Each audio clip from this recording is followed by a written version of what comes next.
जोहार साथियों, मैं सागर स्वागत करता हूं आपका जोहार झारखंड में। दोस्तों, जो सीरीज आपके लिए मैंने स्टार्ट किया था जिसमें एग्जाम ओरिएंटेड आपके लिए क्वेश्चंस डिस्कस कर रहे हैं, तो दोस्तों इसी सीरीज को आगे बढ़ाते हुए आज जो है मैंने आपके लिए काफी एक इंपॉर्टेंट टॉपिक रखा है जो इंडियन पॉलिटी का है। इसका नाम है मौलिक कर्तव्य, है ना। तो दोस्तों आप जानते हैं कि अनुच्छेद 12 से 35 तक में, है ना, भाग 3 और अनुच्छेद 12 से 35 तक में संविधान ने हमें कुछ मौलिक अधिकार दिया है।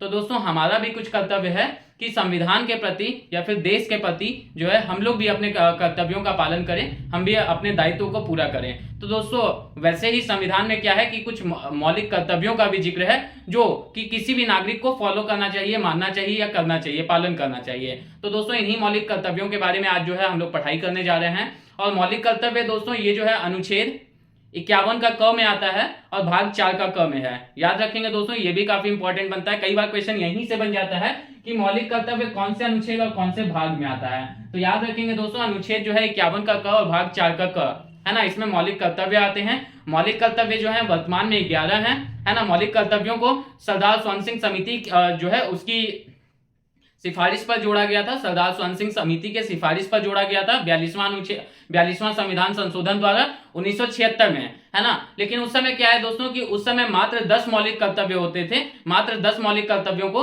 उस समय संविधान में जगह दी गई थी और बाद में 86वां संविधान संशोधन 2002 के द्वारा 11वां मौलिक कर्तव्य को संविधान में जोड़ा गया, है ना। तो याद रखेंगे दोस्तों 11वां मौलिक कर्तव्य को संविधान में कब जोड़ा गया? 86वां संविधान संशोधन द्वारा 2002 में, ठीक है। तो दोस्तों यहाँ पर जो है मैं जो आपके लिए मौलिक कर्तव्य पढ़ाने जा रहा हूँ 11 मौलिक कर्तव्य। तो दोस्तों जो भी स्टूडेंट्स होते हैं जो किसी भी एग्जाम की तैयारी करते हैं, चाहे एसएससी हो, चाहे जेएसएससी हो, जेपीएससी हो, चाहे कोई सा भी केंद्र का अगर एग्जाम हो या फिर स्टेट का एग्जाम हो, तो जो भी एस्पिरेंट्स जो आप प्रिपरेशन करते हैं तो मौलिक कर्तव्यों को याद करना कहीं ना कहीं एक काफी कठिन चुनौती बन जाती है। तो इसी को दोस्तों आसान बनाने के लिए मैंने आपके लिए ये मौलिक कर्तव्यों का एक क्लास लाया है। और दोस्तों यहाँ पर क्या है कि मौलिक कर्तव्यों को हम याद भी करेंगे, है ना, सब पढ़ेंगे भी और ट्रिक के माध्यम से याद भी करेंगे। मैंने आपके लिए इस क्लास में ट्रिक्स भी लेकर आया हूं दोस्तों, है ना। तो फिर स्टार्ट करते हैं। सबसे पहला जो मौलिक कर्तव्य है, आप लोग मेरे सामने देख पा रहे होंगे कि संविधान का पालन करना है, राष्ट्रगान और राष्ट्रगीत का सम्मान करना है ना। तो दोस्तों यहाँ पर जो है जो मैं ट्रिक आपके साथ शेयर करूंगा, आपको पहले एक बार मैं डिस्कस कर लेता हूं। अगर आपको ए से लेकर के तक याद है, ABCDEFGHIJK, है ना, ए से लेकर अगर के तक याद है दोस्तों, तो आपको मौलिक कर्तव्य याद करने में कुछ भी परेशानी नहीं होने जा रही है ना।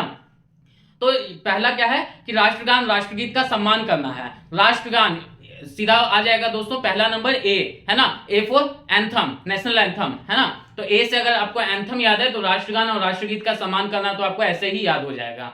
अब दूसरा जो मौलिक कर्तव्य है कि जो भी राष्ट्रवादी आंदोलन है या राष्ट्रवादी जो आदर्श है उसको अपने हृदय में संजोए रखना है ना। तो राष्ट्रवादी आंदोलन हो, राष्ट्रवादी आदर्श हो दोस्तों, तो यहां से सीधा हमारे मन में एक छवि बनती है महात्मा गांधी की। और महात्मा गांधी का एक और नाम क्या है दोस्तों? बापू। हम लोग बोलते हैं ना बापू, तो B for Bapu, A for anthem, B for Bapu, है ना। अब तीसरा जो मौलिक कर्तव्य है दोस्तों, तीसरा में है क्या कि राष्ट्र की एकता और अखंडता को बनाए रखना है ना।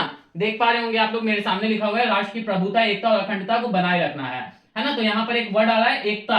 तो एकता से दोस्तों हम लोग सीधा इसे सी से रिलेट करेंगे, सी फॉर कंप्लीट यूनिटी। आप देखेंगे दोस्तों मैंने यहां पर लिखा है आपके लिए सी से कंप्लीट यूनिटी, ए से एंथम और बी से बापू, है ना। तो ए बी सी, तो स्टार्टिंग का 3 जो है दोस्तों आपको याद करने में परेशानी नहीं हुई होगी।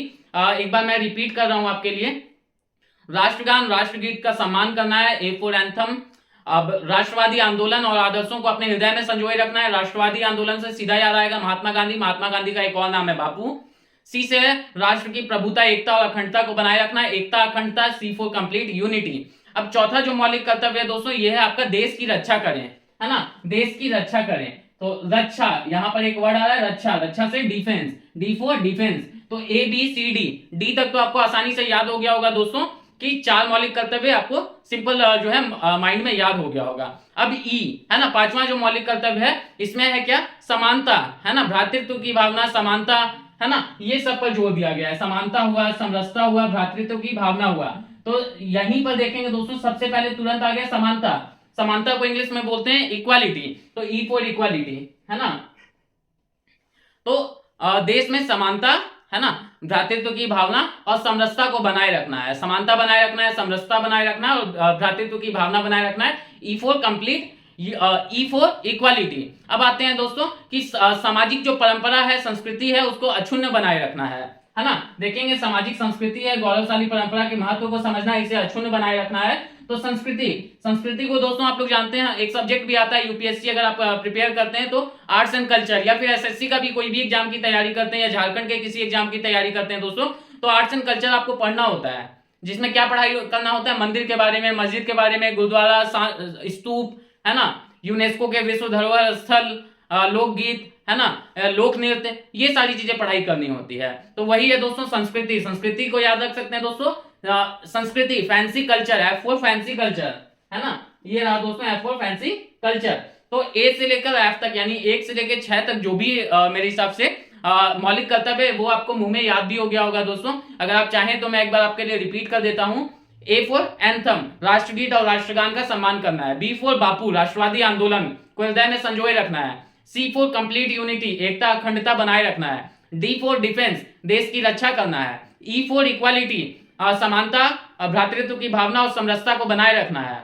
और एफ फॉर फैंसी कल्चर, यानी संस्कृति और सामाजिक परंपरा की जो सामाजिक परंपरा है, गौरवशाली सामाजिक परंपरा, इसके महत्व को समझना है। तो ए से लेकर एफ तक मौलिक कर्तव्य 1 से 6 तक आपको याद हो गया होगा, है ना। अब बात करते हैं दोस्तों 7वां, प्राकृतिक पर्यावरण, है ना। प्राकृतिक पर्यावरण की रक्षा करना है दोस्तों। तो प्राकृतिक पर्यावरण, सीधा सा बात आता है मन में, तुरंत एक माइंड में पिक्चर बन जाता है दोस्तों कि हरियाली की बात कर रहे हैं। हरियाली को इंग्लिश में ग्रीनरी बोलते हैं। तो जी फॉर ग्रीनरी, है ना, जी फॉर ग्रीनरी। अब 8वां क्या है कि वैज्ञानिक दृष्टिकोण और ज्ञानार्जन की भावना का विकास करना। वैज्ञानिक दृष्टिकोण और ज्ञानार्जन की भावना का विकास करना। एच फॉर ह्यूमैनिटी, है ना।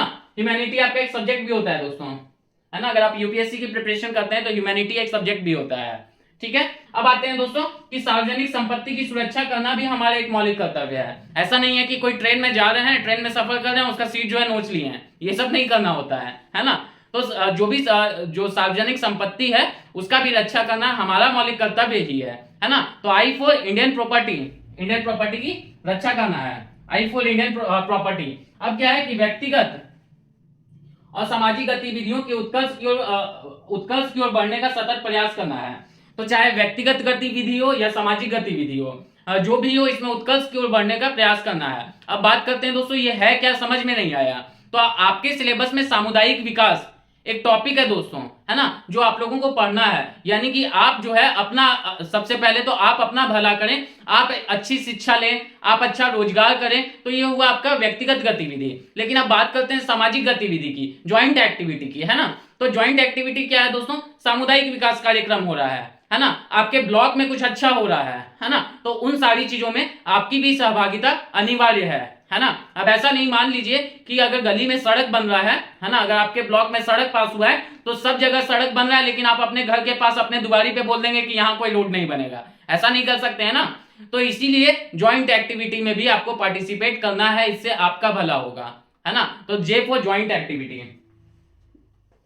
अब आते हैं दोस्तों जो 11वां जो मौलिक कर्तव्य है, जो आपको मैंने स्टार्टिंग में बताया था कि 86वां संविधान संशोधन 2002 के तहत इसको जोड़ा गया है। इसमें क्या है कि 14 वर्ष या इससे कम आयु के जो भी बच्चे हैं, माता पिता या संरक्षक जो भी हैं उसे शिक्षा प्रदान करें, है ना। माता पिता या जो संरक्षक हैं बच्चे को शिक्षा प्रदान करें अगर उसकी उम्र 14 वर्ष या इससे कम है ना। तो के से आप याद रख सकते हैं दोस्तों, के फॉर किड्स एजुकेशन, है ना, के फॉर किड्स एजुकेशन। तो उम्मीद करता हूं दोस्तों ये सारी चीजें आपको अच्छे से समझ में आई होगी। एक बार मैं आपको सिलसिलेवार ढंग से सारी चीजें रिपीट कर रहा हूं। A for anthem, B for Bapu, C for complete unity, D for defence, E for equality, F for fancy culture, G for greenery, I for Indian property, J for joint activity and K for kids education, है ना। तो उम्मीद करता हूं दोस्तों ये जो 11 मौलिक कर्तव्य है, आपको 11 मौलिक कर्तव्य मेरी ही तरह टिप पर याद हो गया होगा दोस्तों। अगर ये जो क्लास है ये आपको समझ में आया तो वीडियो को लाइक करेंगे, है ना, अपने दोस्तों में शेयर करेंगे, चैनल को सब्सक्राइब करेंगे, है ना। सो दोस्तों तब तक के लिए मिलते हैं आपसे किसी अगले वीडियो में, किसी अगले क्लास के साथ में। तब तक के लिए धन्यवाद, जोहार।